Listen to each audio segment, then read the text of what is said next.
Good morning. I don't know if I can repeat that energy, so I'm not going to try. But I'm really delighted to be here. Thank you so much for our hosts and for for making this opportunity available. I'm Mickey Tripathi, National Coordinator for Health IT, and let me first do a time check. How much time do we want to do prepared and Q&A? Is it like 20 and 20? And yeah, okay. And if someone will sort of remind me, because as you will soon discover, I will just keep going. I'll keep going and going and going, and all you guys will be like, when is this guy going to stop? And I can't stop. So please just give me like 5 minutes or something. So I wanted to give you a perspective on health information technology generally. The journey we've been on, certainly in the U.S., the role that ONC plays, and hopefully engage all of you in thinking about how we want to be able to have the digital health future for the U.S. and Canada, U.S. Canada together, and for our global ecosystem at large. I should say at the beginning that ONC, the office that I run, we very much value the partnerships we've had with Canada Infoway over a number of years. We've worked with Canada Infoway as well as with the we chaired the Global Digital Health Partnership, and we were involved in the creation of that, and very much sort of value the collaboration we've had there with the interoperability work, the environment work as well, and a number of other activities there. So wanted to make sure that I said that and that sort of acknowledged how important that is to us, because I'm going to dive deep into like programmatic kind of stuff, and want to make sure that all of you have that perspective. So. What is ONC? ONC, the Office of the National Coordinator for Health Information Technology. It's really a mouthful. We are a staff division in the Department of Health and Human Services. The Department of Health and Human Services is kind of divided up into their operating divisions. Most of you are very familiar with the operating divisions. CDC, CMS, which is Medicare and Medicaid, NIH, FDA, HRSA, SAMHSA, all of those are operating divisions, meaning that they have operations that engage directly with the market. And then there are a parallel set of staff divisions that report directly to the secretary as well, so we're all kind of peers on the org chart. And the staff divisions work across all of those operating divisions in particular functional areas. So we have an Office of General Counsel who does legal stuff across all of those business areas, and public affairs, obviously, who works across all of those. We're Health IT. So we work on Health IT, working with all of those agency partners, which is really, sort of really fun and quite a privilege and very daunting, because you're trying to figure out how can we, sort of have a common approach to Health IT for the needs of the National Institutes of Health, the biggest funder of medical research in the world, CMS, the biggest funder of health insurance in the world, CDC, one of the biggest public health organizations in the world, and so on and so on and so on. I'm happy to report that there are ways to be able to do that, and that's what we're working very hard on, and that's what I'll describe. But wanted to give you a picture of the role that we play. So I am a political appointee. I came in on day one of the Biden administration, so I've been in office now for about 3.5 years, and really delighted to be able to take sort of the opportunity to work with the team. Stefan Kanya is here from ONC, who will give you more of a deep dive on on ONC specific things for a second. Being able to do this at this particular time has been, an enormous privilege and an opportunity, and what really excites me every single morning when I wake up. And the reason for that is because of where we are on this digital health journey. So just projecting back for a second of, roughly 20, 25 years. So as was described in the introduction, I was the founding CEO of the Indian Health Information Exchange back in 2000. That was my entree into health information technology. And if you go back to that time, there had been, sort of a bunch of studies that were coming out in the U.S. with the Institute of Medicine that was pointing out the large number of medical errors that we have in the U.S. compared with our industrialized peers, right? The numbers at the time were saying something like 100,000 deaths from preventable medical errors per year. And we can argue about that number, and I know I've had lots of arguments with different people who, argue about, that number's off by this or that, and it's like, well, okay, I mean, if the number is 50% of that, does that make you feel better? That 50,000 deaths from preventable medical errors in the United States, right? So we can argue about what that exact number is, but I think that there was a recognition from the Institute of Medicine, which is not exactly an organization that goes out on a limb on these kinds of things, that had pointed that out. And there was a lot of conversation then, as you know, as I started to work in health IT in the industry. I mean, I was new then. That was sort of seeing a lot of conversation about what is it about about the U.S. system that has these this problem with medical errors, and it certainly happens in other countries as well, as the Commonwealth Fund is noted. But it seems to be particularly acute in the U.S. That was paired with a conversation about the low adoption of health information technology that we had in the U.S. compared with our industrialized peers. And this is back in the early 2000s again, when you compared where we were with our European partners in particular. We were pretty behind in the adoption of electronic health records, in particular in health information technology in the acute hospital setting and among ambulatory providers. And so people started making that connection and saying, well, technology isn't going to solve every problem, but maybe there's a link. Maybe there's a link to the fact that we've got this paper-based problem which is prone to errors. You may recall, some of you I can see are old enough, some of you are definitely not old enough, but you can remember that people always talked about the scribbles on a prescription pad, right? That was one of the sort of the poster children of the problem of our healthcare system, was that physicians scribbling things on a pad, sending it to the pharmacy like trying to interpret what the heck is that. 5 phone calls back and forth if you're lucky to rectify it. Sometimes it's like, well, I think it's this, let me prescribe that. And then not knowing actually what happens to the patient, right? Because there's no good way of, sort of, do we know that adverse events are being reported? Do we really have a way of, sort of having a little bit better way of, sort of monitoring what happens with all of, the care that's being delivered? So there was a lot of, that conversation going on. But we were at a stalemate. In the US at least, we were in a complete stalemate because of the way our economy is structured, which is to say that you had payers and providers and the federal government and everyone, particularly payers and providers, looking at each other and saying, well, why should I invest in that technology? It's really your problem.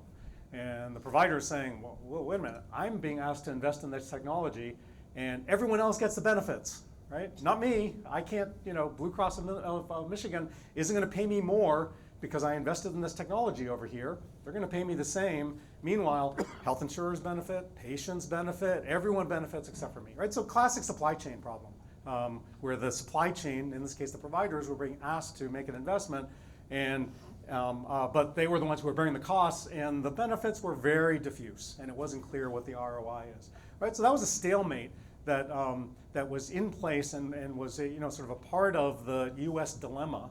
At that time, and in other countries, for example, in European countries, for example, a number of them, like the UK, for example, the economic incentives were much more aligned, right? There, we could argue about whether that's a better system or worse system. I'm not talking about that. I'm just talking about the very fact that the economic incentives are aligned when you have a payer and a provider who are all working for the same organization, who are basically all aligned because they're able to see the long-term benefit of that investment, right? It's like I can make that investment and I can understand how that ROI is going to come back to me as a business, in the case of the UK, as a country.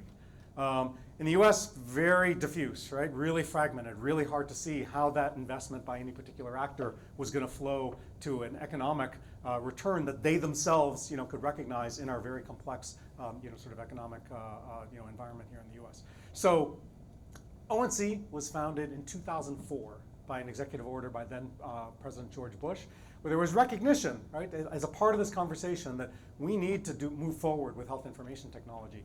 And my predecessor, Dr. David Brailer, who was the first national coordinator, did a tremendous amount of work drawing a whole bunch of network diagrams, trying to create a phone network when no one has phones.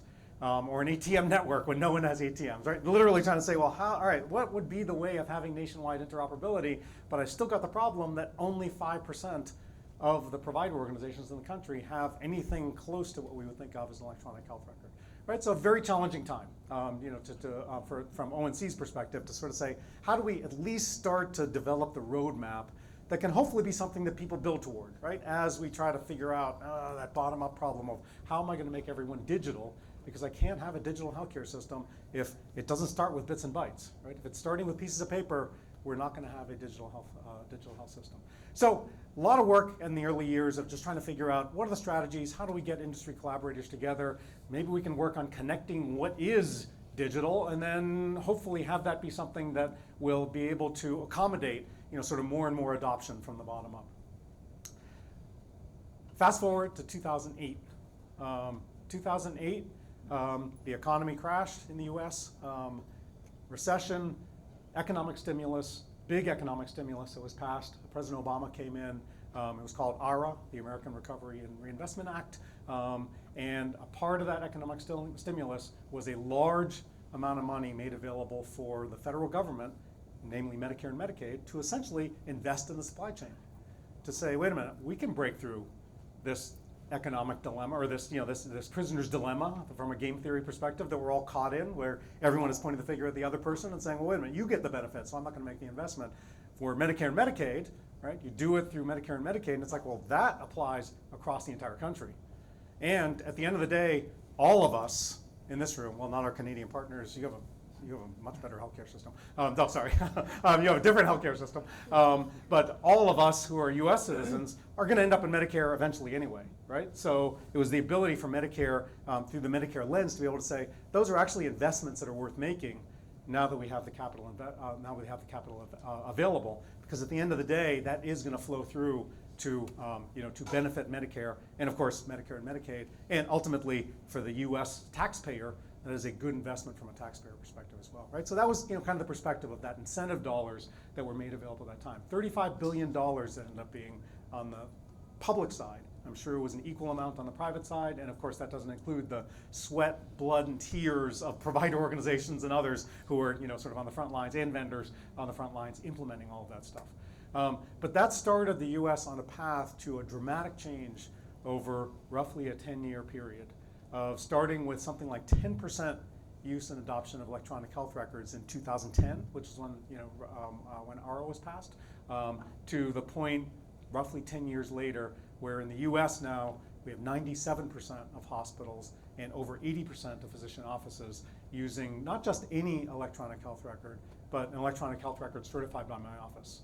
And I'll talk about that in a second, right? But a dramatic change in a relatively short period of time. I mean, a dramatic change in what I would argue is the most complex part of the most complex economy in the world in a short 10-year period, turning it from largely paper-based to one that can start to think of itself as digitally native, as truly digitally native, at least for that part of the healthcare delivery system. Now, I don't want to disregard the fact that mental health providers, substance use development or substance use providers, a number of other, long-term care and post-acute care did not get the benefit of those meaningful use dollars. So, we still have to think about how we're going to, fill in the gaps in the rest of the healthcare delivery system.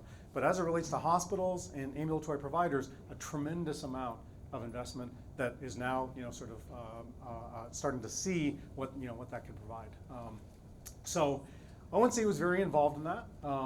We, as a part of that HITECH Act, we were given the authority to certify electronic health records, as I suggested. So the incentives came from Medicare and Medicaid, which was basically saying providers can use these dollars to purchase electronic health record systems. But the concern at the time was, we better make sure that those are high quality systems, right? We don't want people to be using taxpayer dollars to buy systems that aren't up to snuff.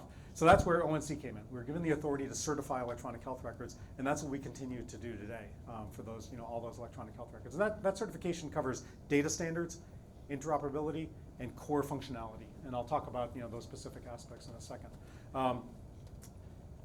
Why am I so excited about having this job right now? Because if you think about sort of just that story that I was talking about, and the beginning of the sort of the meaningful use program, as it was called, and those incentives that were being made available. For those who are familiar with the Gartner hype cycle, we had the peak of expectations, right? Meaningful use stage 1 started in 2010, 2011. We were all so excited. I was really excited. I wasn't in the federal government then, and everyone was really excited about that, right? And oh man, this is going to change the face of healthcare. It's going to be amazing. Meaningful use stage 2 comes. Everyone's still really excited. All right, this is great. Dollars are flowing. Systems are being implemented. And then we hit the peak and we start coming down fast. It's like, oh, this is really hard. This is very, very painful. And my revenue cycle is getting killed. Prior auth hasn't changed. All these other documentation things haven't changed. The basic healthcare delivery hasn't changed. But I've got this technology now to deal with, and I'm trying to transition all of this and transition my workflows, and it's very, very painful, right? And so we hit kind of the trough of disillusionment, fortunately before me. And I would argue where we are now is we're coming out into the plateau of enlightenment, I think is what the Gartner Hype Cycle says. And that's why I'm really delighted and excited to be here, because I feel like I've got the privilege of being dropped in right here. All the dust is settled. Everyone's done a ton of hard work. There's more work to do, but at least we've got that digital foundation laid, right? And that's an enormous start, because you have to get the digital foundation laid. People need to get paid. People always, complain about, oh, these systems are, all about billing. It's like, well, if people don't get paid, my experience, we worked for a nonprofit organization. We were implementing electronic health records in 2005, 2006, so way before meaningful use in a program that Blue Cross Blue Shield of Massachusetts funded. And lesson number one that I learned from day one is the minute that people stop getting paid is the minute they stop paying any attention to you and saying, I don't want any of your darn computers, I need to get paid. I need to get paid. Patients have to come through the door. I need to have my staff paid, otherwise we're not going to be able to provide any care whatsoever. So we have to focus on that, right? We have to focus on making sure that people get paid, they land safely with these systems, that we move from paper to digital, get rid of the file cabinets, get rid of all of that. But the dust is settled on that. Now we can start saying, well, that wasn't the only thing we wanted to accomplish with that, right? We wanted to accomplish a whole bunch of other, higher level things, and now those are the things that we want to be able to do. So ONC, we focus on kind of three areas as we think about this. One is continue to build the digital foundation. So we've done a lot of work working with our federal agency partners to build that digital foundation, as I described. There are still gaps. There are still things to do. And some of the ways we do that are through the data standards that we promote and that we require that electronic health record vendors support. It's called the US CDI, the US Core Data for Interoperability, and that's fast becoming the minimum data set of the healthcare delivery system. Why is that? Because we require that all those electronic health record systems support that set of data standards. And so whether you're here in Detroit, or you're in Dearborn, or you're in Sarasota, Florida, or you're in Portland, Oregon, or Portland, Maine, you can have that basic expectation that if I'm querying data from a clinical work system or a Cerner system, Oracle system, or an Epic system, whatever it is in any of those places, I can have that basic expectation that that's what I'm going to get out of the system minimally. I can probably get more, and it's not perfect. I'm not pretending that it's perfect, but compare that to where we were before, where you had no idea what you were going to get out of those systems, and there was no way of even thinking about aggregating it. Now you're in a pretty good place where you're like, I actually can get something out of those systems that is that minimum data set, and then I can start to count on that from a care and treatment perspective, but more and more from a business perspective. As you think about scaling a technology across regions, across different technology platforms, that's more and more something that you can count on because of that minimum data set. That's a data set that we add to every year.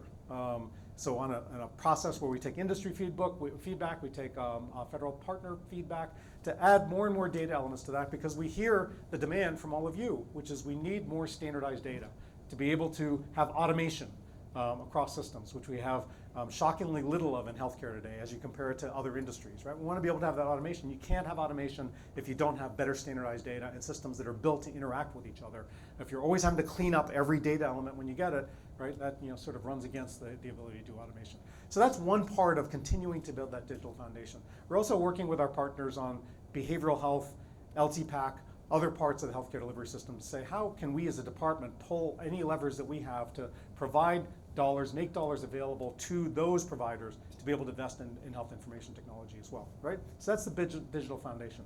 The next is, how do you make interoperability easier?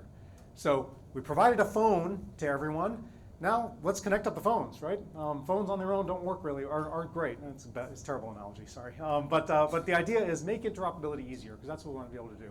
So we have a number of things that we're doing there.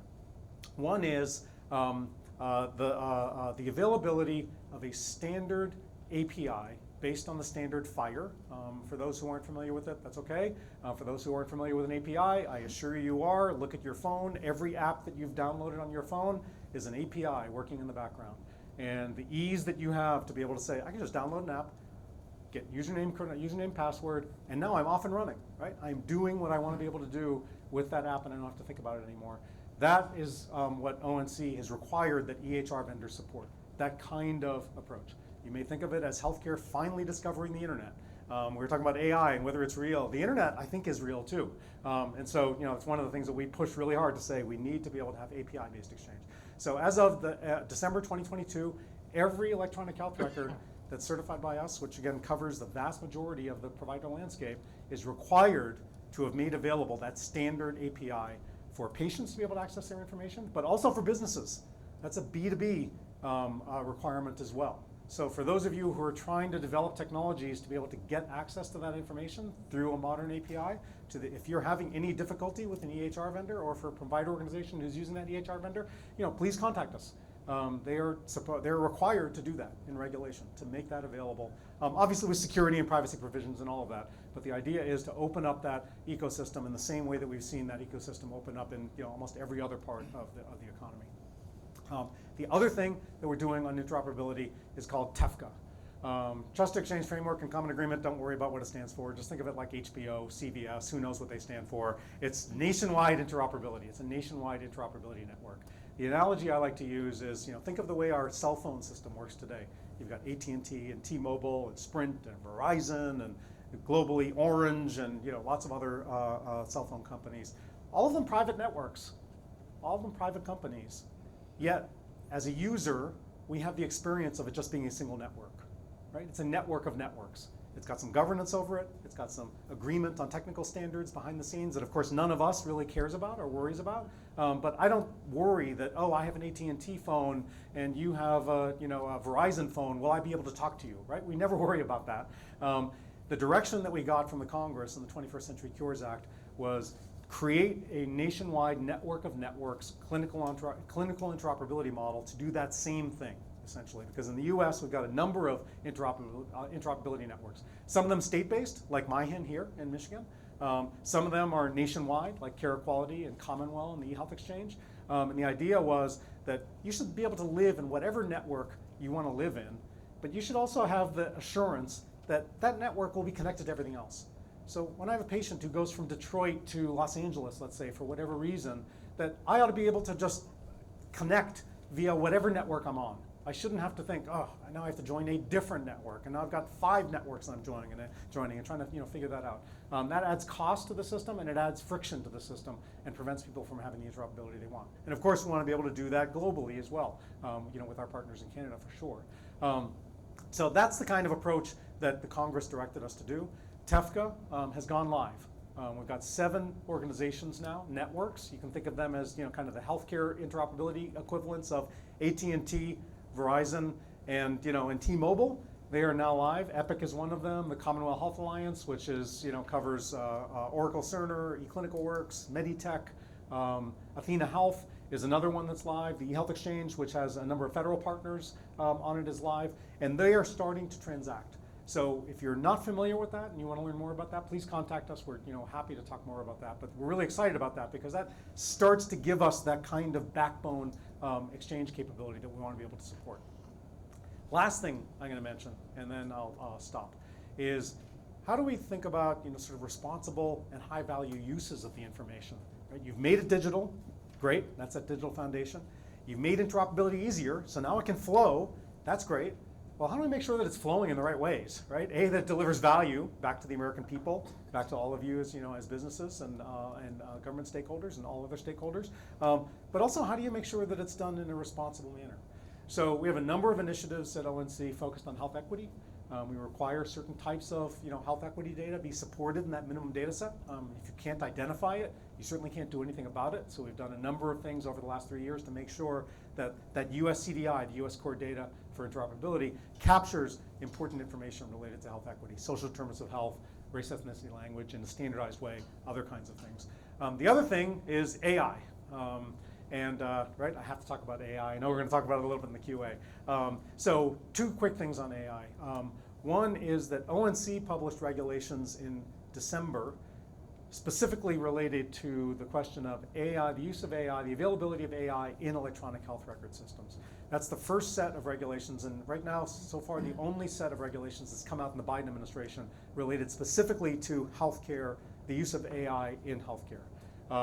FDA has had a regulatory framework for a number of years, so that certainly is a very important factor in the AI landscape, but that's been in place for 20, 25 years.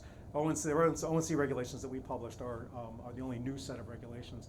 That speaks specifically to transparency about AI-enabled tools in a product. So Epic, Oracle Health, Meditech are required by our regulations starting on January 1st, 2025 to create functionality in their system that allows the user, the nurse, the physician, the hospital organization, whoever it is, the user has to have the ability to see what AI-enabled tools are in this system, because too often they're black boxes buried in the basement of the software and you have no idea what's going on with them. And to make information available, like a nutrition label, sort of the analogy we like to use, on those AI-enabled tools. So that will give you a better sense of where did this model come from? What was the training data set that was used? Do those patient demographics match my patient demographics? Because that's an important thing to know if you're going to provide care. How long ago was the model created? If it's 5 years old, that may give me pause, right, in this world of, of dynamic AI-based capabilities. And a number of other things. Has it been vetted or validated by any external organization outside of the vendor, for example? Those are the kinds of things that our regulation requires.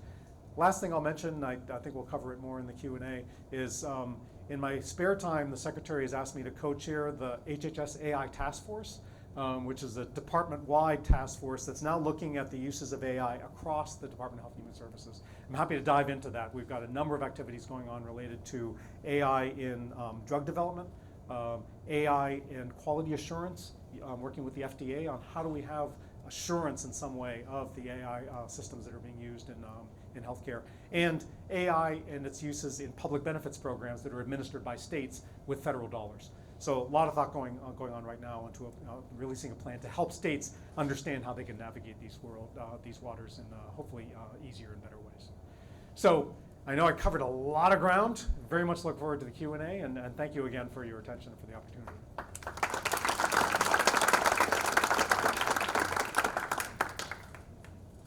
Stay here.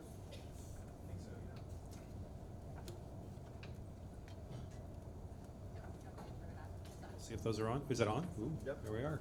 We have microphones. I don't know what you meant, Dr. Tripathi, about not being able to match the energy level, because I thought that was pretty good. Yeah, thanks. Thank you. We appreciate it. I want to take you 3 different places, and we're going to leave some time for Q&A with the audience. So we're going to do sort of a philosophical question. Then I want to touch on the joint that you and I talked briefly about earlier of the world between software as a medical device and the EHR world.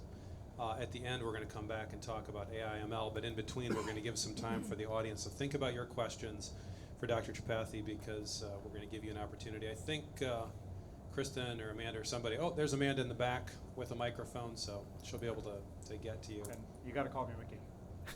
I'll try. We're here. Thanks, Mickey. Oh, there's your microphone too. I think people will want to be able to hear you. Yeah. You're special. So I wanted to start you here. Honestly, I think 10 years ago, if you told me about data interoperability, I would have said, big deal, I don't care. And over the intervening years, I realized I really, really, really do care. I mean, I've become accustomed to, like you said, cell phones, MP3 files, video files. The other day I was helping some of my kids with tax prep software, and the software is like, hey, we can download that W-2 for you. No big deal. And there it comes in. Those things are working more than you could ever hope that they would work. They're working great. I've also had experiences, and ironically, this doesn't include inter-hospital functionality. My daughter broke her elbow. And man, within one healthcare system, they had a hard time bringing up the radiographs at a different facility within the same healthcare system. That doesn't even include nationwide. Another example, some friends of ours, their daughter had the wrong kidney taken out. Then the same lot of a bad port surgically implanted multiple times. And then the kicker, and this really gets to the topic of data, the nurse is about to wipe the kid down with a cleaner, and mom says that she's allergic to that cleaner. The nurse says, no, she's not, and mom walks over to the EHR, which shall remain nameless, clicks a button, drops a window down, and says, yes, she is. And the nurse goes, oh. And that doesn't even include the portability aspect. That just includes, can we see the data we need to see at the moment? So having seen these things, I go, what you're doing is really, really important because people's lives are directly affected. And those of us in the ecosystem should be thinking about these things because it really, really matters. But it's been said that every technical advance in human history has been born on the wings of two promises. Now you'll be able to, and you'll no longer have to. I think we can all see what those are with data portability. But the flip side of both of those is you'll no longer be able to, or you'll have to.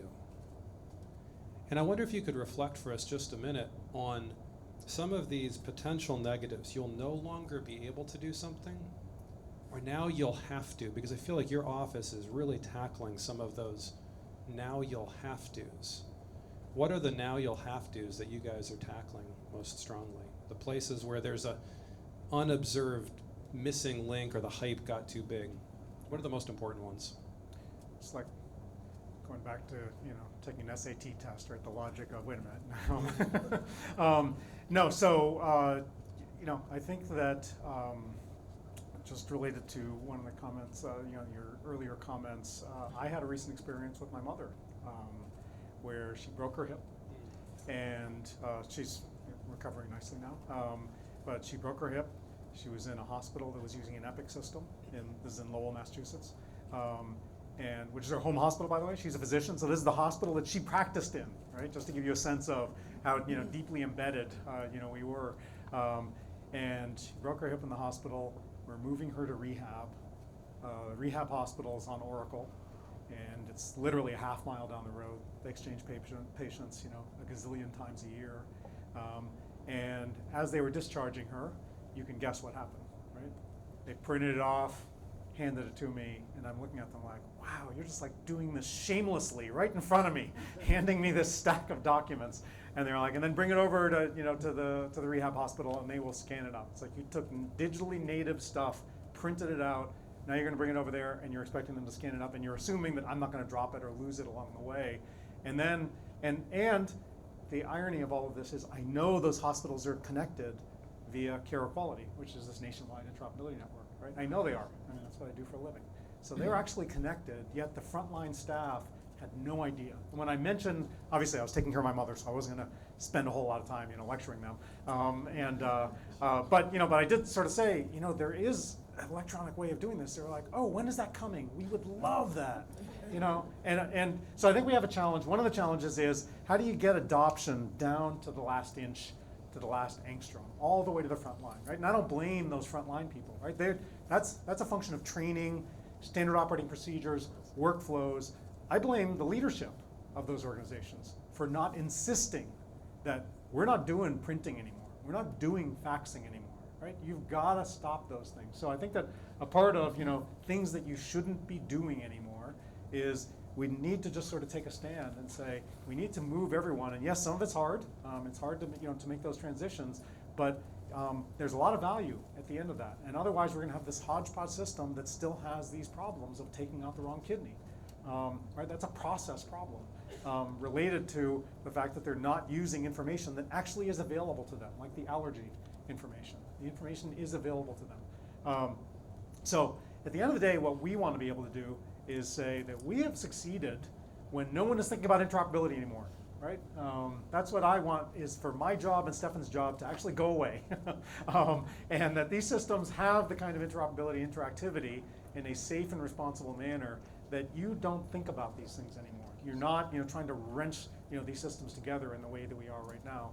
And that we have a common expectation, which I think is partly a generational expectation. My daughter is a newly anointed physician, and she has a very different perspective, as you can imagine, on technology, first and foremost. She's not scared of it, except she's really scared of fax machines, it turns out. She's been in environments in Mass General where they use Cerner and then they use Epic, and I was asking her, is that hard? She's like, no, they're fine. They're, each of them has their own quirks. But she's like, they told me to fax something the other day, like literally gave me some pieces of paper and said, fax this to to this provider. And she's like, what? I have no idea what you're talking about. Like, what is, she's never used a manual fax machine.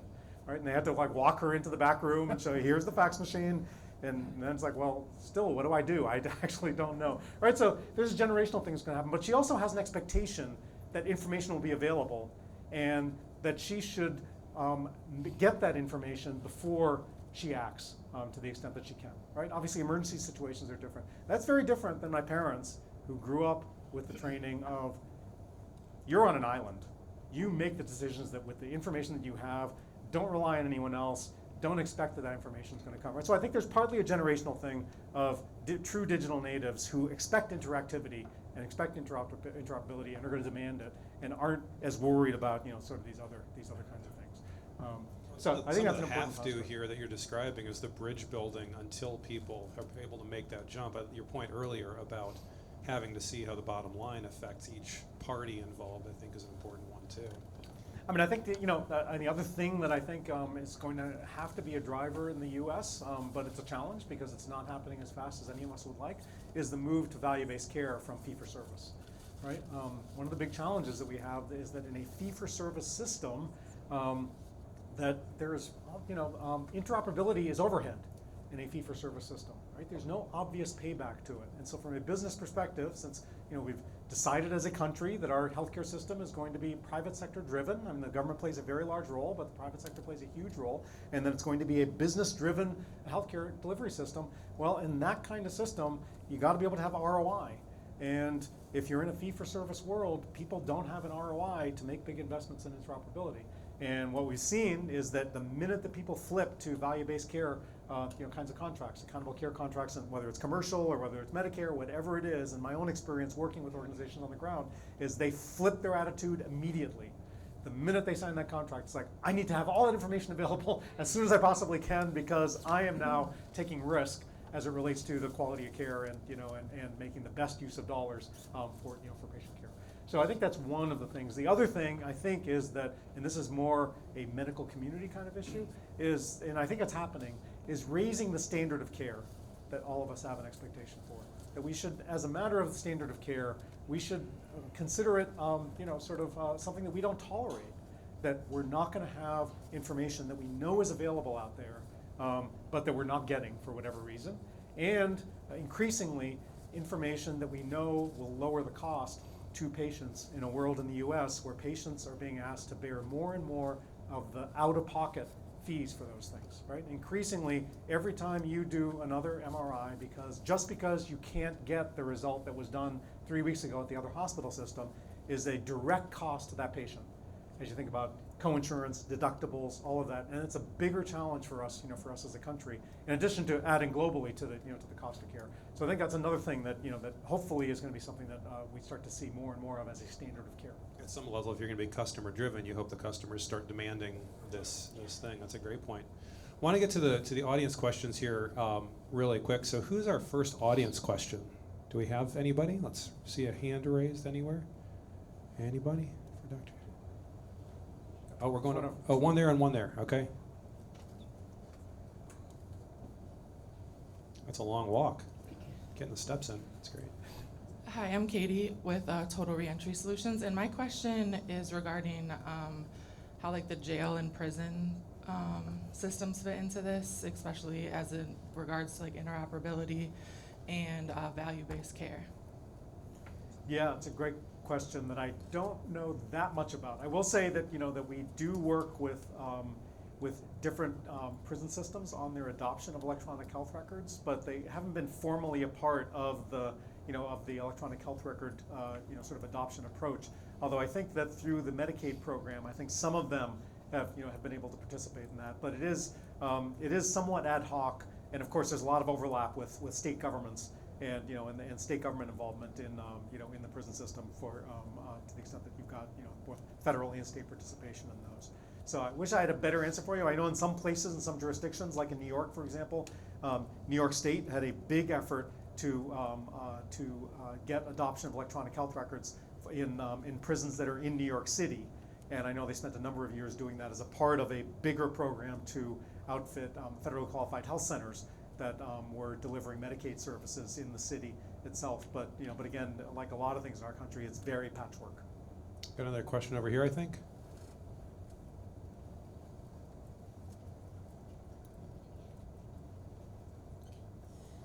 Hi, I'm Helen Griffin Jr. I'm the founder of Jovial, a wellness startup that's trying to help family and professional caregivers with their mental health.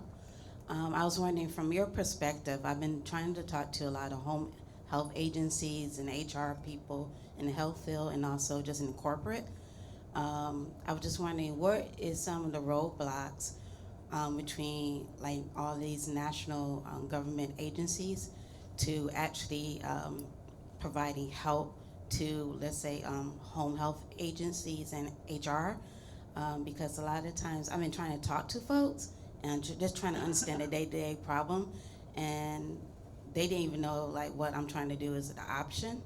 I was just wondering, from your perspective, what's keeping, from a local standpoint, from a national standpoint, what's keeping y'all from not getting y'all stuff together, so y'all can help us out better? Yeah, thanks. Yeah, there are definitely a number of areas where we need to get our stuff together for sure. So I certainly acknowledge that. I guess I would point to at least 3 issues there. One, I think, is just the funding. As I was describing before, the Meaningful Use program came out of an economic stimulus that the original motivation and the availability of those dollars were an economic stimulus to jumpstart the economy that was in a recession. We were able to take advantage of the monies that were being made available to do things that we think are very valuable with electronic health records, but there wasn't enough money to go into home health care, LTPAC, other parts of the healthcare delivery system. We, the Biden administration, have asked every year, have asked the Congress for more money to address those gaps. We live in very difficult budget times and very difficult political times, I think, as all of you know. So we haven't been able to get anything, from a budget perspective from the Congress on that. But we are within the department doing what we can to say, how do we use the dollars that we have to make more dollars available for those who receive grants, for example, who participate in different federal programs, like behavioral health centers, for example. How can we make more of the dollars that they're getting more flexible so that they can use it to invest in information technology, which a number of them want to do, but it's a little bit rigid right now. So we're working with SAMHSA and our other partners on that, and working across the department. So that's one is like, how do you make more funding available when you've just got a hard cap on the dollars you have?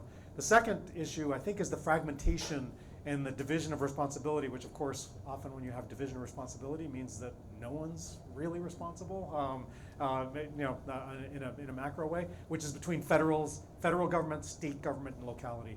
You've got a whole distributed set of authorities there, and it's really hard. The federal government can say and try to do certain things, but then states have legitimate authority over a number of things, and localities have legitimate authority over a number of things. And home health is one of those great examples, right, where states have a lot of authority over licensing home health and and funding that goes to home health and other kinds of things. So, and then the last thing I would just point to is privacy issues. We don't have a nationwide privacy law that covers privacy of data when it leaves the confines of HIPAA. And obviously a number of home care providers are regulated by HIPAA, but there's a whole bunch of human services stuff that isn't regulated by HIPAA, and that presents particular challenges as you think about making information available, especially when lots of states have their own additional unique privacy laws. So that makes scalability and moving forward in a more consistent manner very difficult. All right, really quick, we got about 5 minutes left. I know there's a question over here, and I see 2 questions over here. We're going to try to go rapid fire on these. Can we do rapid fire? Can everyone commit to? We're just going to do this really fast so everyone can get in. Okay, here we go. Hamid Gambari from University of Michigan. I have a question about digital foundations, and particularly when it comes to value-based care contracts. They're typically very complicated, lots of different terms and clauses, and you don't really know the impact of those terms and clauses until several years into the future. Is there an attempt or an interest from your office to digitize the structured data within these contracts so you can look at the impact of them and A/B test different terms and clauses and their impact on revenue? Yeah, that's a really interesting question. And we haven't specifically looked at that, but you've triggered a thought that maybe we should start thinking a little bit about that. But we typically, because we're not directly involved in that, we're really focused on the technology side. It's really our CMS partners who are the ones who work on at least the government, the government kinds of contracts there. So in terms of like computable contracts and measuring the contracts themselves, yeah, we haven't done a whole lot there, but there's obviously sort of opportunity there, I think. Okay, I think we had this lady right here. We're a small prosthetic and orthotic company here in Detroit, and we embraced technology many years ago, and so we're all almost fully automated. However, we need physician notes from doctors to support our services and products.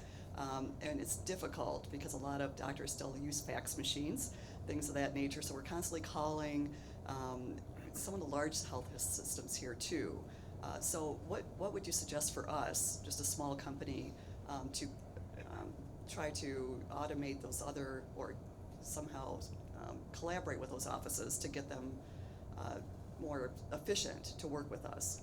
And so, and just so I understand, so you are a prosthetic manufacturer or developer of prosthetic solutions, a private company that provides like prosthetics? We make them and have patients. We service and see patients. Oh, you service patients, okay. Yes. And so you're like a business associate to the provider We also organization? manufacture. Right, so, I mean, in that context, you ought to be able to have access to that FHIR API that I was talking about, that API, and that API is required to support the US core data for interoperability, which I mentioned the structured data elements of it, but the US CDI also has 8 different types of notes that are required to be supported in that FHIR API. So, in theory, those provider organizations, who almost certainly, if it's a hospital, 97% of them are using certified electronic health record technology, they ought to have the FHIR API through their vendor that would allow you with, they would have to figure out authorization, all of that, giving you credentials and all of that. But since you're entitled to as a business associate, they ought to be able to give you access to that so you can access the FHIR API and do it patient by patient. So it protects their privacy and, and they can even circumscribe what data is made available to you through that FHIR API.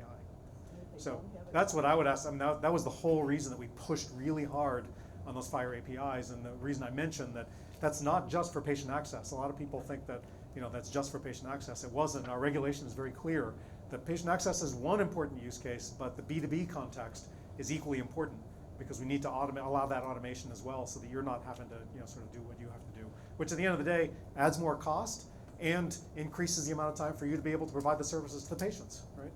So it's a lose for everyone. I think we got time for one more there. Hi, good morning. My name is Toby Adelaja. I'm a startup founder, and I'm working on a solution. And I like everything you're talking about today, but my question is, everybody that probably inside this room have a driver's license, and everybody probably have a smartphone. And if a police stops you today and say, "Can I see your license?" you just pull it out. But when when you get to the hospital, you can't provide the basic information about your health, which is your life, to a medical doctor without depending on an external person to tell them what is about your own life. And I think my question is, how do you think an individual should be empowered to own their own medical record in such a way that they have the capability to carry it on their most accessible device, which is the mobile phone? How do you break the autonomy or the monopoly of these giant medical records to enable this information to easily circulate? So you have somebody that has to see a psychologist, they have to see a psychiatric, they have to go to a therapist, they need to see a medical doctor, they have to see multiple medical professionals, and they just have to keep asking, "Can you send this information? Can you say?" Look at the case of a child whose wrong kidney was removed. It's just information. If the mother of the child have an access to their mobile medical records, can actually show the nurse at that point and say, "This is my daughter's records. I don't need you to tell me what is right because I carry the information every day of my life and I have access to it." Yep. Yeah, no, fantastic question. So what we've been doing is we push the availability of data through multiple channels. And the idea is, one example that you were describing is the B2C2B, essentially, channel, right? Which is, I actually want to be the conduit of my information, right? I should be able to aggregate my medical records. Now, one important thing in the US, just understand, and I think you nuanced it, but just to make clear, in the US, you don't own your medical record, right? You just don't. You have a right of access to it under HIPAA, but you absolutely don't own your medical record in any state except New Hampshire. I live on the border of New Hampshire. They don't act any differently in New Hampshire, even though the patient technically owns the record. You have a right of access to it, right? An important nuance, but still, you have the ability to download your record. So that FHIR API I was talking about before, every provider is required to make available that FHIR API so that you can take the app of your choice. You can do that today. You can literally do that today with Apple Health Record or using MyChart or one of the apps that the EHR vendors provide. It would be your choice. But the regulation says that a patient using the app of their choice ought to be able to just get their information, that USCDI, that information I was talking about, and have that in their possession for whatever use they have. And a provider is not allowed to block you from having access to that FHIR API. If you find that they are, you can report it to ONC, you can report it to the Office of Civil Rights, because they absolutely are not allowed to block that information availability to you. But the reason I mentioned the multiple paths is a couple things. One is we find that a lot of patients don't want to be doing that, right? What they want to know is, you want to be empowered, right? So that's one use case where some patients want to be able to say, I just want my record so that I can bring it to the provider and say, here, scan the QR code, and you ought to be able to see the record, right? And that's a pattern that we've supported to say the data ought to be available to you. We still, there's still not enough on, well, can the provider actually get the data from you in a way that they feel comfortable with? Because providers are always going to be concerned with, is that data real? How do I know it's real?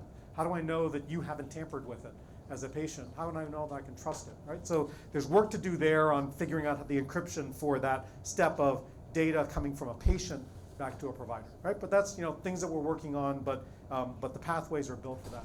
But the important thing is a lot of patients don't want to be in the middle. They just want to know that the information is being exchanged, right? I would put myself in that category. Actually, I actually don't want to be in the middle, but I do want to make sure that my providers are exchanging the information. That's the other pathway that that we're discussing with you from B2B context, but with the TEFCA network that I was talking about and those FHIR APIs to be able to say, regardless of whether the patient has actually accessed their own information, you as a provider ought to be getting that information on the background in a way that you don't even have to think about anymore. So we're supporting both of those so that people who want to have don't want to be in the middle can still have the assurance that the information is being exchanged. And for those who do want to be in the middle, you have the opportunity to be in the middle and to have a greater sense of control. The last thing I'm going to mention, though, is coming back to the privacy issue. As much as ONC has been promoting patients being able to access their information, one caution I always give to everyone is remember that when you download your information onto your phone, and if it's not in a device that was provided to you by a provider organization, like MyChart, let's say, or Hilo for those whose providers use eClinicalWorks, that's not protected by HIPAA. So the Apple Health Record, which I'm a huge fan of, right? Love the Apple Health Record. I think it's fantastic. You can download records from multiple different providers. Great use and functionality. But you should just be aware that the minute you downloaded your record into the Apple Health Record is the minute that you said, I am taking full responsibility for the privacy of this data and the security of this data. And that's not true on the MyChart. On the MyChart app, let's say, or Hilo or any of the other EHR vendor apps that are provided to you by your provider, they're still responsible for the HIPAA protection, privacy and security rule protection on that app. It's a real nuance, but it just speaks to the challenges that we have as a country where we don't have a uniform privacy law as it relates to medical record data, and that people get very confused about because we've made it genuinely confusing as a country, I would argue, in the ways that our policies work. So that's one caveat that I think is a barrier to that full adoption of the kind of sort of approach you're hoping for. Thank you for the wonderful questions. We are completely out of time. I had two more that I wanted to talk about. Can we just have him back next year and maybe have him for like 2 or 3 hours? Because this was great. Everyone, Dr. Mickey Tripathi.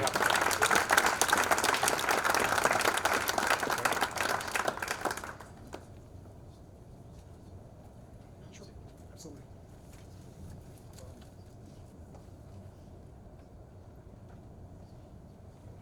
Fantastic. Thank you both so much. I think you kept the energy up pretty good. Jean, your hair has an energy of its own, so it was, as a follically challenged person myself, I know, right? I know, it's tough.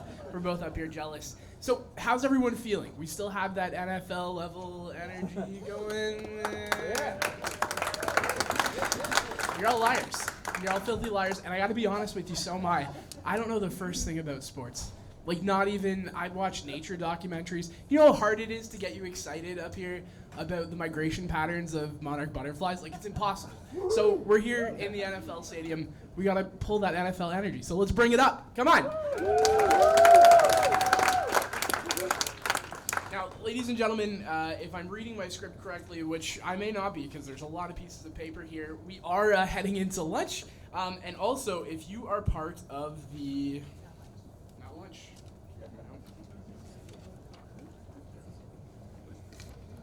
Yeah, I had it here somewhere.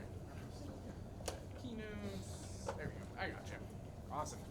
Also, if you are part of the MedHealth stakeholders, yes, stakeholder sessions, you're going to Suite 6 right now, so you're going to head there for that. If not, you are going to be part of these public-private sponsorship sessions that we're going to be talking about through HHS. So, presentation 1, please welcome up Manbir Singh, project manager at the BARDA Accelerator Network, to talk about Biomedical Advanced Research and Development Authority, as well as Sarah Murtaza, interdisciplinary scientist, Biomedical Advanced Research and Development Authority. Ladies and gentlemen, please. Thank you.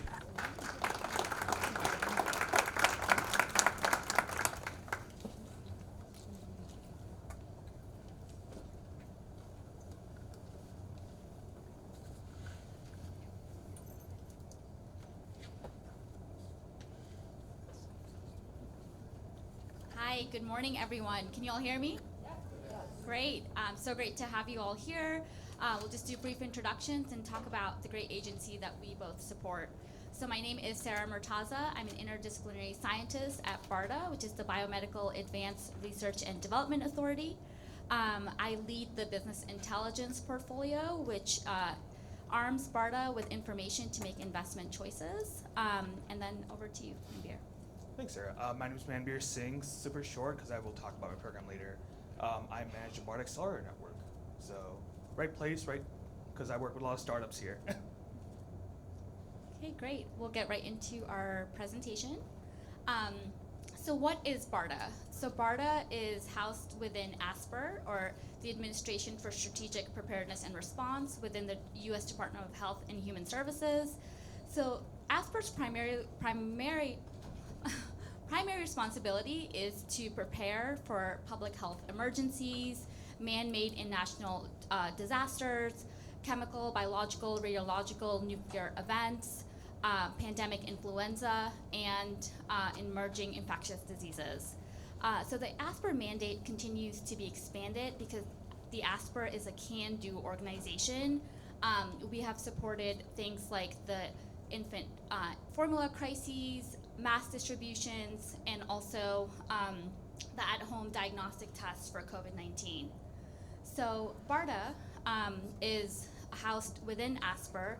As I mentioned earlier, it's the Biomedical Advanced Research and Development Authority, which aims to tackle public health emergencies through systematically developing vaccines, therapeutics, diagnostics, and innovative technologies. So the BARDA model has been proven successful by leveraging public and private partnerships to accelerate the advancement of these medical countermeasures that I just mentioned. So the 2022 BARDA strategic plan enhances or advances on what we have learned and accomplished in the past 18 or so years. BARDA was developed in 2006, so it's been about 18 years or so. And this plan continues to focus on how we will work with our government partners as well as the private sector to secure the nation against national security threats and to secure the nation against national security threats of a wide variety. This slide just shows our government partners, and then the next slide actually shows a subset of our industry partners. We could not add them all to the slide here, but as you can see, we work with many public and private partnerships. So since inception, since 2006, BARDA has had 88 FDA approvals, licensures, and clearances of products. So these vaccines, diagnostics, therapeutics, and devices protect individuals from public health emergencies like Zika, the Ebola outbreaks in West Africa, and also the COVID-19 pandemic. This slide here just shows our organizational structure. We are segregated into 3 different categories, and most of our medical countermeasure development happens on the left side, maybe your right side. So the BARDA works across the entire spectrum of product development. We work with early stage through our CARB-X program, through Division of Research Innovation and Ventures, which includes the Blue Knight program, the BARDA Accelerator Network, and the BARDA Ventures program. I'm not going to talk about those programs in detail because my colleague Manveer will go into that more deeply, but this slide is meant to just show you that we work with early stage, but the heart and meat of BARDA is advanced research and development, and also advanced development and procurement of products. Having visibility into the entire life cycle is important because it not only helps us advance innovative technologies and push them forward, but it also helps us in identifying gaps that will then become the next wave of medical countermeasures. Here we show some of our partnering mechanisms and some of our ecosystem building programs, which maybe we'll go into more detail, but I do want to highlight a piece of our market shaping initiatives. So as a part of our market shaping, we look at both push incentives and pull incentives. So when we think of push incentives, that's basic contracts and grant funding, whereas pull incentives are incentives such as prize competitions, and I do want to take the opportunity to announce a prize competition that BARDA just recently launched about 2 weeks ago. It's the Vaccine Prize Patch Competition. It's a $50 million prize for microneedle or microarray patch RNA-based vaccines for COVID-19, pandemic influenza, and seasonal influenza. And BARDA encourages both vaccine developers and patch makers to collaborate on this new innovative vaccine technology, but also if you need more information about this competition, feel free to go to our website or find me after this talk, and I'm happy to chat more about it. Thank you. Thanks, Sarah. So one of the key themes that we have across BARDA and every week that we work with both individuals, startups, academics, all with large pharma and other strategics is really for partnerships. So every slide I will mention probably has partnership at least once or twice set across the board. So in terms of today, I'll throw the kitchen sink at everybody, and from there we can definitely chat more about individual initiatives if they align better based on your what you do or services that you can provide. So the first one is incubation, starting from the earliest stages. So we've partnered with J&J in the J-Labs model to provide incubation opportunities to companies across all of our mission threat areas that align with J&J's mission. If you're not familiar with the J-Labs model, it's essentially incubation space that is equity free, that companies can work with, just like J&J sites around the world for support on their business, commercial, lab space, technical de-risking, etc. A couple of years ago, we launched a program with them during COVID, actually, to say, if there's companies that align to both J&J as well as BARDA's mission areas, what if we helped with fee assistance and mentorship to help de-risk them further? So with this model, what we can do is we provide companies, early stage companies with incubation lab, but also that's physical, but also for virtual residency opportunities as well that allows them to access to both a J&J expert as a mentor as well as a BARDA expert, which with the intent that we can actually de-risk and provide feedback to those companies from both large pharma as well as government standpoint, as well as additional funding opportunities there. So to date, we have 45 portfolio companies that are actively in our program across 7 countries and 6 technology verticals. The next initiative that we have for early stage companies is BARDA Accelerator Network. I'll go a little further into various funding opportunities that we have and how we engage with companies at various technology development or TRL levels. But this program has been a great success over the last 5 years. That allowed us to really work with both local ecosystems as well as national and global with larger partners like Plug and Play, and I see Diane, the super medtech innovator, to really support companies on the business commercial side, as BARDA as an entity is largely on the advanced R&D and technical de-risking. But with this program and a little known pandemic a couple years ago, we realized that we really need to shift focus to provide better support to companies within various verticals that BARDA has an interest in. So launching this year, and actually in a couple of weeks, if you follow BARDA social media or even me on LinkedIn, we'll be announcing the first 2 hubs for the BARDA Accelerator Network 2.0, which will be the Medical Device Diagnostics Hub as well as Therapeutics Vaccine Hub, along with the rest of them launching throughout the summer. So with this program, we're really providing ad hoc consulting, technical, business, commercial mentorship, accelerator curriculum to early stage companies, and really help them align into our mission area.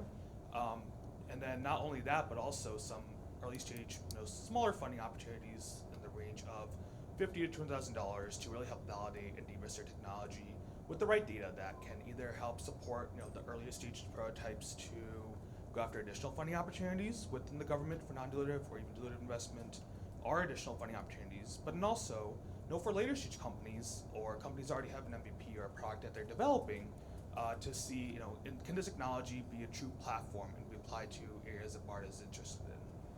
And then additionally with that, we also have a rapid response capability within each of these hubs, which will, ideally, I never want to use it, but we'll be able to up to $500 million per hub in case of a public health emergency to really wrap up operations and really support quickly and with more agility all these early stage innovations, bring them to market for procurement and use.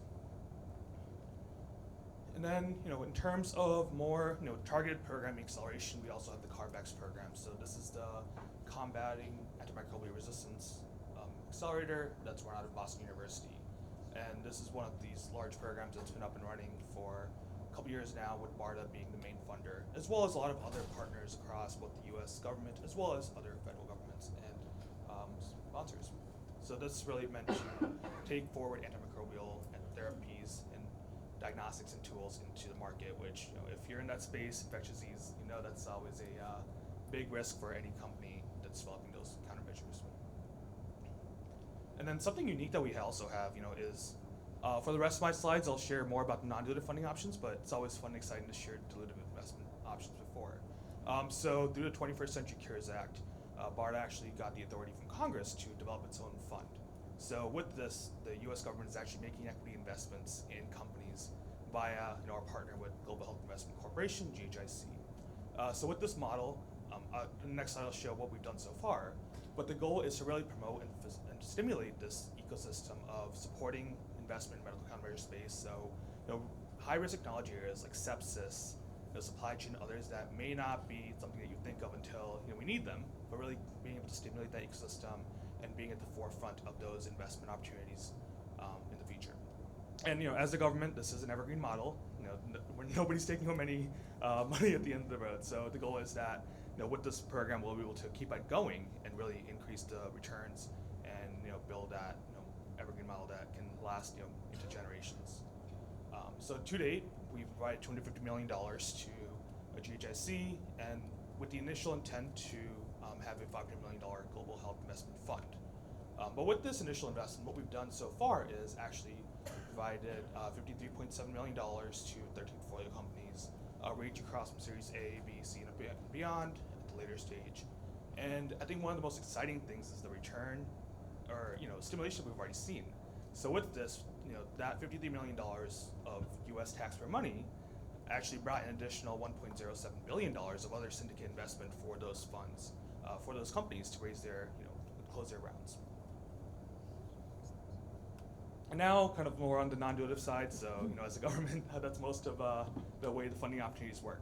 I will mention that with BARDA, though, while other agencies that you may have heard of or interacted with in the past, like NSF, NIH, others, they use a grant mechanism.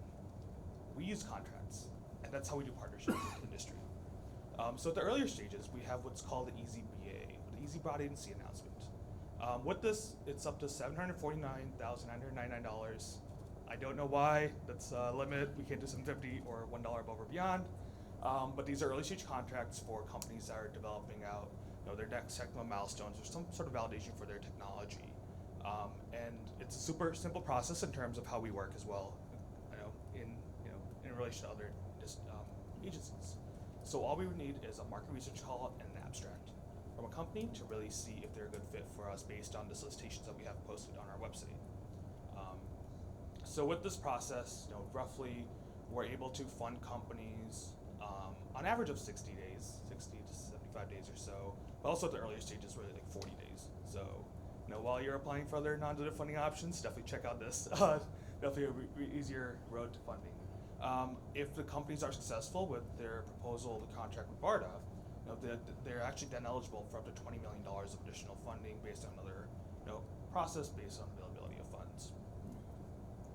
So these are our current R&D programs that we have up and running, and I actually spend every other week changing these highlights and in and out, because we do have really ad hoc and active opportunities all the time. Whether we have some solicitations that may be open for a quarter, or even others that are open for half a year. So definitely a great opportunity to check out the website. I think for this crowd in particular, because we are very AI and digital health heavy today, we also have a digital medical countermeasures program. So that's actually using, the rules are pretty simple in terms of what we're looking for. It has to be an innovation that is solely based on anything that I have in my pocket. So my phone or my watch, and we want to see, how we can work with companies who are developing these AI innovation tools to build out those medical countermeasures. An example of that is, we've actually partnered with a company that has a tool where you cough into your microphone in your phone and actually give you a diagnosis for, what type of cough that is and if you should go get help or otherwise. And then on the later stage, similar to how Sarah had mentioned, we have 88 FDA clearances. We also have a tech watch process, which I'll mention later, but these are more of the general, very high-level opportunities that with BARDA's funding opportunities, which can, be either from smaller all the way up to we've seen $200 million plus contracts to companies to bring their technologies through clinical trials and into FDA clearance. And then some of the biggest thing that we learned with the COVID-19 pandemic and other opportunities is how do we build networks and partnerships that are scalable and are ready to go when we need them. So one of the newest opportunities that we have is called the RRPV, the Rapid Response Partnership Vehicle. So with this program, what we're doing is building this consortium that allows us to have just funding opportunities throughout normal operations like currently, but also build this whole network ecosystem infrastructure in place with both small providers, consultants, startups, large companies, vendors, etc., to really bring these innovations to market based on various needs. So this is something that was launched a couple months ago. It actually already has a few active solicitations that we're looking for across vaccine therapeutic platforms in particular. Then we also have the Biomap Consortium, because there is one component of technology development, but then also on the manufacturing side, how are you able to actually build it out, scale it, distribute supply chain, make it faster, more scalable, better innovations. So with this program, using one of our authorities, we're funding supply chain industrial base expansion as well as other opportunities for on that side. And then similar to for both of these networks, it's something that you can actually apply right now to be a member of the consortium. And what that allows us to do is already have these kind of pre-vetted organizations that we've know have that capability to at some point, whether now or in the future, support us, and they have access to these solicitations that allow us to be able to fund quickly. And then something along the way, as I mentioned at the beginning of my spiel, was partnerships.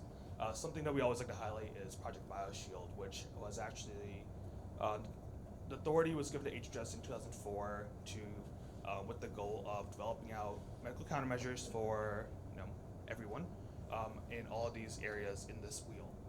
So to date, we've supported I think it's $5.6 billion of funding provided to companies and to bring these technologies to market, which is separate from BARDA's 88 clearances that we support, and it's interagency partnership with DoD, DHS, DITRA, NIH, others to bring these innovations forward.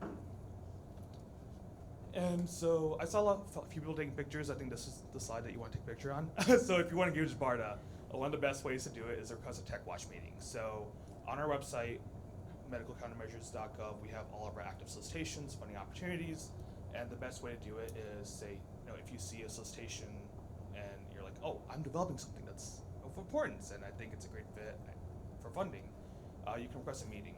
And this is actually an interagency program that we run, that brings in everybody from DITRA, DHS, HHS, and other agencies to one room. Roughly, normally it's a half hour or an hour long meeting, depending on the technology, but allows the company to give feedback, advice, pitch their company project to BARDA, as well as all these other funders around the government. So it really brings everybody together in one place. So with that, we've found a lot of success in terms of maybe the company is aligned to us in their technology development. Maybe they're not ready for us, or maybe they don't really match our funding opportunity exactly. But then they get heard by somebody from another agency, and they work partner with them. So it's an opportunity to really get everybody in the room at once who is a funder in the government and get their feedback as well as potential partnerships. And this is all the other ways to engage with BARDA as well. Do we have a Q&A or? Yeah, so that was a very quick high-level overview of everything. Certainly happy to dive in. So much. So I think we have one more presentation from your group with Stephen Konya, Senior Advisor. Ready to Q&A? Okay. All right. Sorry. Are we doing Q&A? Yeah. Are there any questions?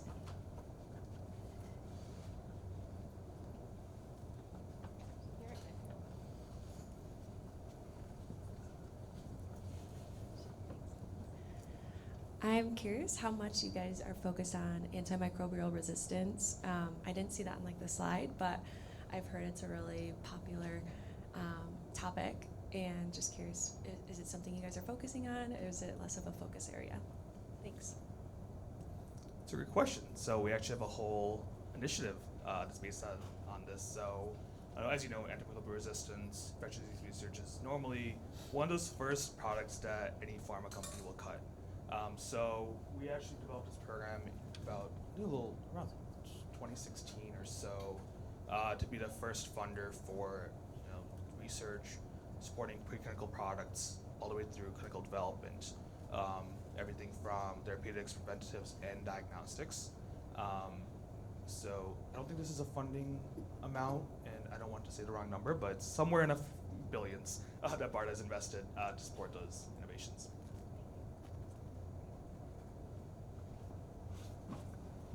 Hi, John Ziegler with Healthcare Development Innovation Group. Did I understand that security is the primary focal point, that's the starting point for all of your investments? Okay. Yep. So in terms of our mandate, our mission is for health security. It's anything pandemic preparedness and response for, as a government, acronyms, CBRN, so chemical, burn, radiological, nuclear threats, as well as pandemic influenza, infectious emerging diseases. And I'll just add that our mandate is not just domestic, it's also on a global scale. Does PTSD fall under that? I mean, post-traumatic event or post? Not at the moment. Okay. More preparedness in advance. Unless it's a platform, then I'm always happy to talk. Any other questions?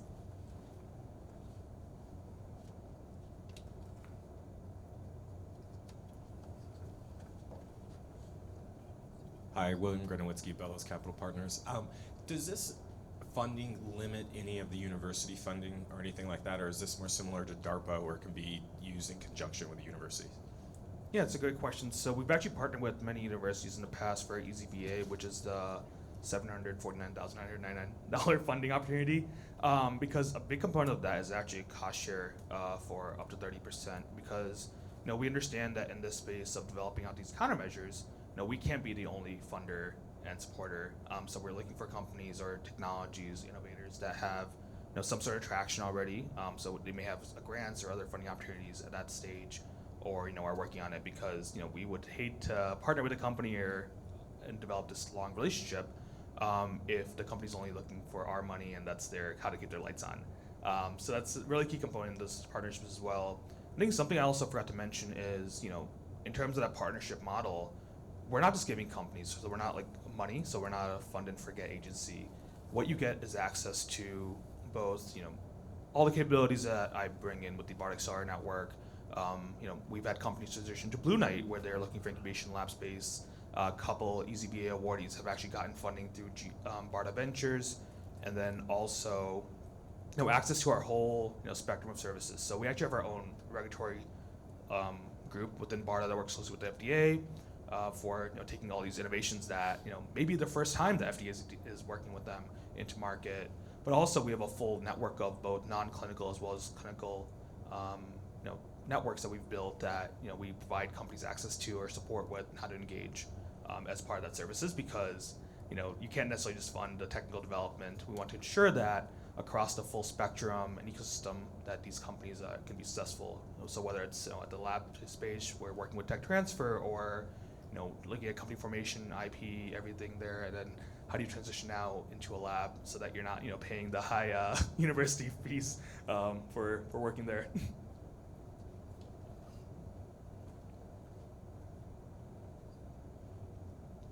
All right, I think that's it. Thank you so much.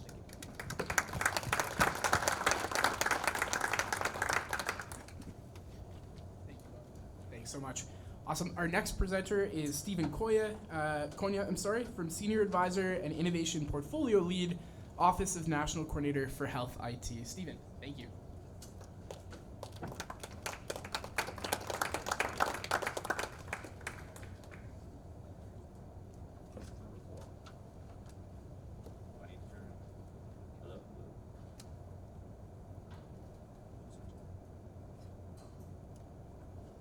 Okay, can you hear me now?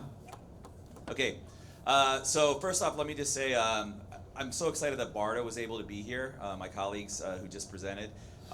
It's, I think, a great secret within the federal government that not enough people, not enough innovators know about. So any chance we can get them on stage with us at ONC or in some of these other events where we partner with organizations like MedHealth to have an innovation community learn about the billions of dollars that they have given out and continue to give out. Who here has heard of BARDA before today? A few, okay. Who here has heard of ARPA-H? Okay, around the same amount. Okay, that's sometimes we go to a lot of these conferences and everybody's like, oh, ARPA-H, which is the Advanced Research Projects Agency for Health. This is like the healthcare version of DARPA. It's brand new, and they have around $4 billion or so that they're getting out on the street really quickly. And everybody, it's like the shiny new penny where everybody's thinking about them like, wow, they do so much amazing work in biomedical research innovation, and that's creative ways of getting funding out there. A lot of their approaches were pioneered either by DARPA or by BARDA. So the easy BAA, that's something that I will say they absolutely ripped off from those other agencies. But BARDA's been there doing it for years, and a lot of times under the radar. So, my name's Stefan Kanya. I work at ONC, or the Office of the National Coordinator for Health IT. Miki Tripathi, that you heard from earlier this morning, is my boss. I've been there for about a decade now, which is insane to say. It's gone by very quickly. So I've been there for a lot of that journey of going from paper to digital to trying to make it more interoperable. And I've seen that evolution to today, where we're getting to a point where we're trying to now get the full potential and full value out of all the interoperable data. I'm going to go through a number of slides that are going to try to be, number one, a quick refresher of everything that Miki covered. So it's kind of like a quick summary of it. Hopefully we're going to make these slides available to all attendees. I got a thumbs up. Okay, great, both mine and BARDA's and so on. There's a lot of hyperlinks in here, but it'd be a great thing you could pass along to your colleagues, or that you can go back and click on and get more into the weeds on this. Again, we're going to talk about how the work that we do specifically supports innovation in healthcare and health IT. My role as an innovation portfolio lead and a senior advisor is to think about the innovation community as a whole, not just startups, but also investors. If you're an early adopter at a health system of new technologies, or someone who wants to challenge the status quo and bring something new to the market, if you're a funder of those types of ideas, a tester of them, so on, those are the kinds of stakeholders that I focus on servicing, making sure that any friction you're experiencing in the marketplace, that we're aware of those things and we're doing what we can to alleviate that friction. All right, so here's the quick overview from Miki. Buckle up, we're going to go quick so we can get you to lunch, hopefully close to on time. This is a nice way of showing the evolution of health IT. You see the bubbles there, the key things, the legislation that enabled the work that we did, and those major milestones in that. So again, we started with that executive order in the Bush administration. The HITECH Act created us as an actual federal agency with mandates to do work, and that was the meaningful use stage era. So really putting forth those incentives that Mickey talked about to actually move off of paper and onto electronic health records, providing those incentives for adoption. Unfortunately, leaving out some of those other community-focused behavioral health and LTPAC and other settings. And then the 21st Century Cures Act more recently, closing a lot of the gaps around interoperability and also trying to provide a pathway for more governance around responsible use of these technologies. What ONC does, a lot of people think about us as far as our big role in certifying and regulating electronic health records, but we do a lot of standards coordination.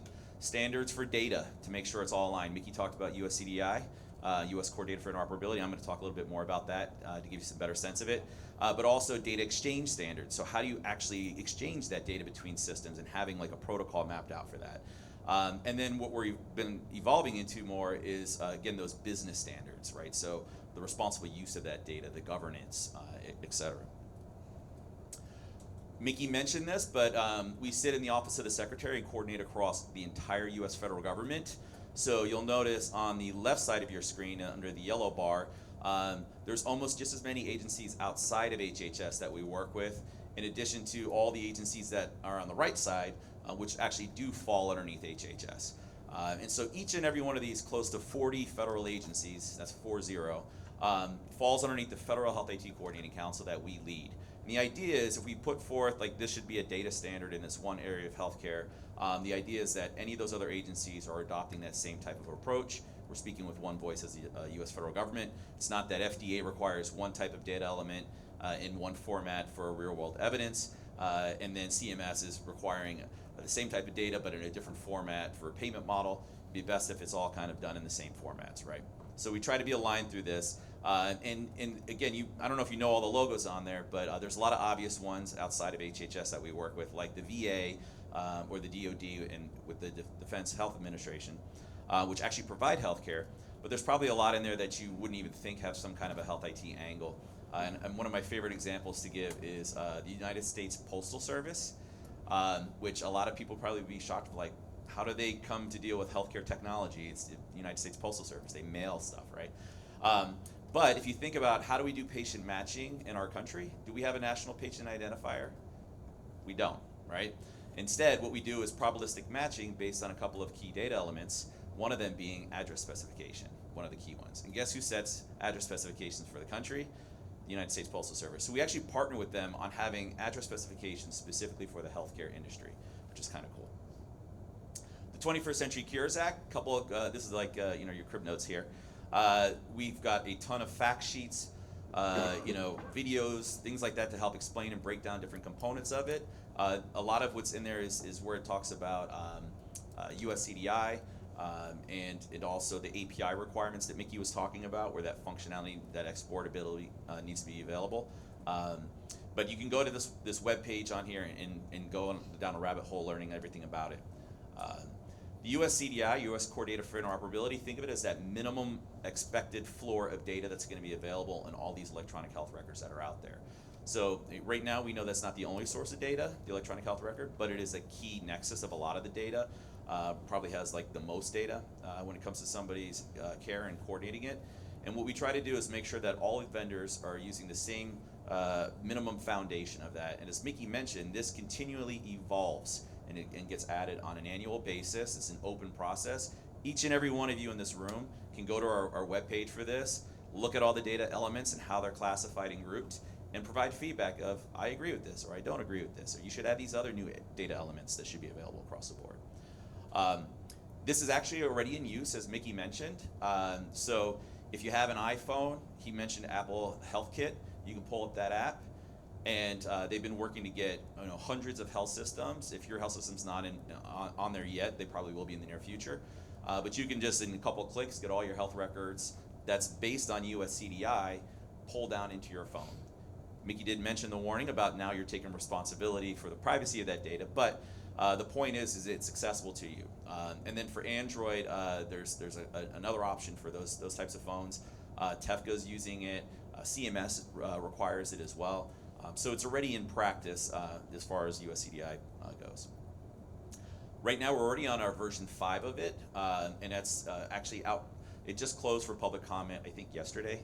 But that means that the minute that closes, once we finalize it in the very near future, we'll already be collecting feedback on version 6. So it just continues going, it never ends, and eventually we'll be on version 58, and you name it. Maybe we can move to Roman numerals by then. But again, you can see kind of a summary of what changes were made between versions 4 and 5, between 5 and 6. We always put out a bulletin and a summary saying, here's what we did. New data elements that we've added, or data elements that we reclassified into different categories. And then this is just to show you the amount of data elements, and I know it's kind of hard to see here, so maybe when you get the slideshow sent out to you, you can see on the right of your screen, that's how many data elements have to be available. And going from version 1 just to version 2, it increased our data elements by about 30%, and then it did that also from 2 to 3. Now, since then, it's been fewer that's been added each time, but going from 1 to 2, we added a ton of data elements around SOGI, sexual orientation, gender identity, race, ethnicity, and language, maternal health, a whole bunch of other categories that address social determinants of health areas, which I know, based on a set of tours that I was participated in yesterday, this community is very much interested and involved in supporting. So hopefully more of that type of data will be consistent and consistently available in a standard format that you can innovate with and that you could leverage. There's something else that we decided to create on our own. We weren't required to do this, but we noticed that while that's the minimum floor at USCDI, there's a lot of areas of immature data standards in certain niche areas of healthcare. And so we came up with this model called USCDI Plus. USCDI is required, USCDI Plus is voluntary. But the idea is we can start to get to a point where the industry agrees on what the data elements should be within certain domains. So we partner with our other federal agencies on this. So for example, USCDI Plus for public health. Public health field in general, and their IT systems, all that, did not participate. They did not get the benefits of those incentives years ago. Those systems, are significantly behind, where the rest of traditional healthcare is. So as we map out those data elements to bring them into the 21st century, we've partnered with the CDC to modernize their data systems and then figure out what should that floor be ultimately for theirs. Now, these are voluntary for EHR vendors, but you could have a situation where ultimately, as these categories mature, you could have CMS or FDA or some of these other agencies require alignment with these data categories to qualify for payments or to qualify for funding or for some other regulation. So that's to be determined in the future. But nonetheless, there's a number of different categories here I think that you'd be interested in. And one of the ones I wanted to flag was the maternal health category. You can go to our website right now. You can provide feedback on it. We actually even released in conjunction with it a maternity healthcare record resource to help understand kind of the challenges, unique needs around those types of data elements and that are included in electronic health records and some of the challenges of sharing that data as well. So I encourage you to check out that new resource we put out. The other thing that Mickey talked about was health equity by design. And this is something that is, from day one, he was emphatic about.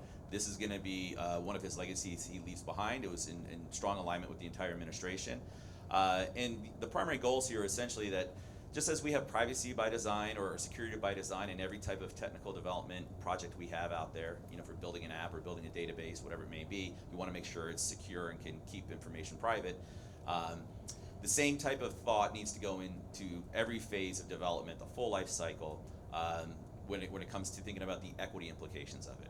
Number one, how can the technology both improve health equity outcomes, but also is there a potential and unintended consequence of this technology that could lead to further exacerbating inequities in healthcare? So evaluating those things as you're building it, as you're launching it, as you're testing it after you've implemented it and so on, always looking at how can it potentially either positively or negatively impact health equity. And we just also released, like I think in the past week, a health equity by design concept paper that we'd love anybody to provide their thoughts and feedback on. So there's a chance to do public comment on that as well. And we did put out a fact sheet to make it a little bit easier to kind of understand what we're trying to get across there as well. So encourage you to check that out. The other thing Mickey talked about was AI, and this is getting into that piece of responsible use of AI in health IT. being like a governance or a business standard, right? So if we're looking at deploying AI technologies in healthcare and they're integrating with all this data that's now flying around, we want to make sure that it's not causing issues with equity or bias and other challenges, right? So number one, a good way to think about it is if you're working with AI in healthcare is to know that it's not just in one niche area. AI is being applied in healthcare in so many different areas. But if you want to break it down into two kind of key categories, you've got AI that's being used for delivering care or doing diagnostics, clinical decision support or CDSTs, and that's been regulated pretty well and had oversight from the FDA for years now, and they've got a good checks and balances in there. The other side of that is on the administrative side, so maybe a scheduling tool that helps schedule appointments, right? It's not going to be directly something that's reviewed by FDA because it's not care, it's not actually diagnosing or something that a doctor is going to use to make a treatment plan, but it could lead to disparate outcomes of care because maybe it's determining who does and who doesn't get an appointment today versus who does and doesn't get an appointment in a month from now. And actually there was a study that was done with the University of Chicago and others that evaluated an AI tool specifically that was doing some of this scheduling activity, and it showed that people of color were being scheduled further out and were having their appointments canceled on them more frequently than it was for ones that were not of color. So the fact is that we should be putting into place systems to evaluate these tools, truly understand what kind of data they're being trained on, look at the models and the assumptions that are going into building these models, and look for things like bias. We do right now, I'd say there's three primary agencies that are doing the lion's share of the kind of the over, like keeping an eye on regulating the marketplace for AI in healthcare. It's FDA, it's ONC, and you heard Mickey talk about he's co-chairing an HS AI task force, and OCR, which does HIPAA, but they also look at some of the civil right potential violations when it comes to biases and things like that applied in it.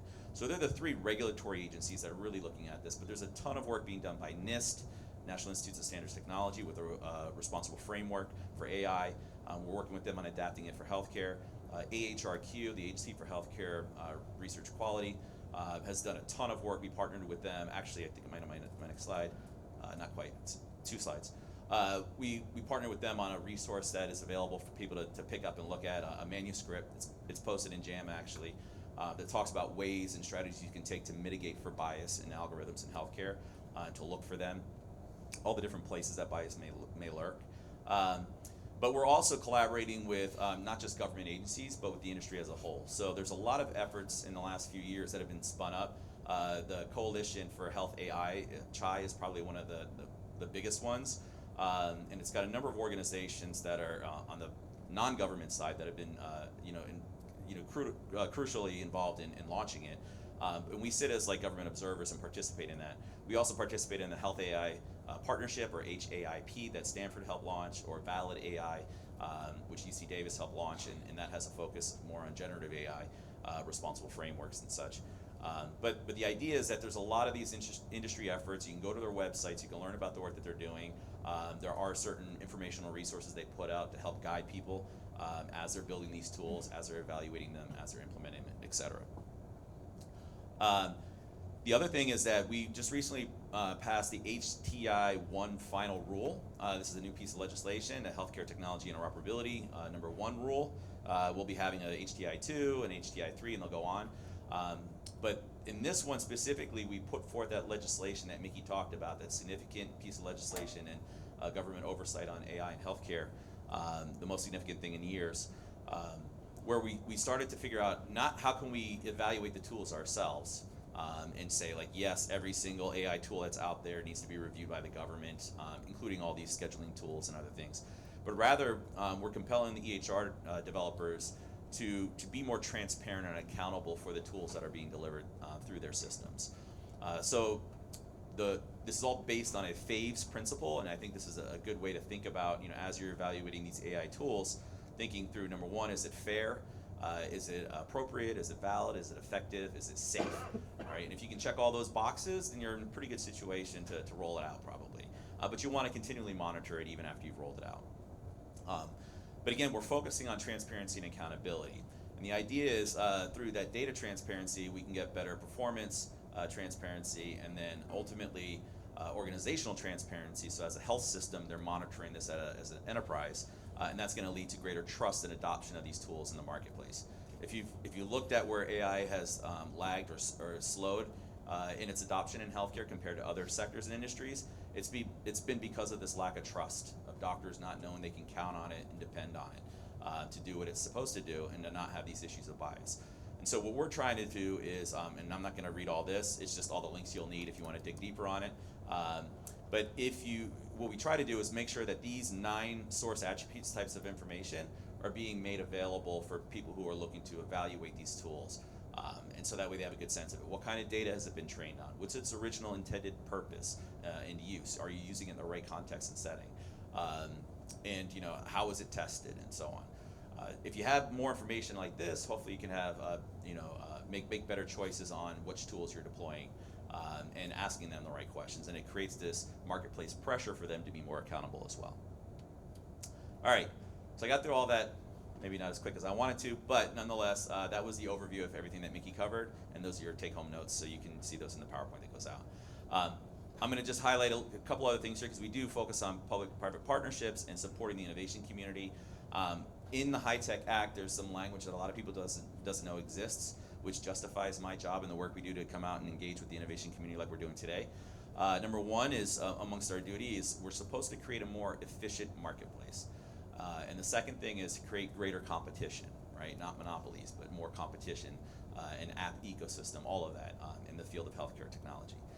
So because of these 2 areas here, I think that really justifies our whole reason for coming out and supporting innovators, those who want to challenge the status quo, making sure that you have all the resources and you have the fair opportunity to bring new ideas and new things to market and compete with the big guys. The other part of it is I do focus a lot through my relationship with the startup and innovation community on the health IT horizon, so kind of what's coming around the corner, whether it be emerging technology trends or whether it be the applications of technology in a new, novel way.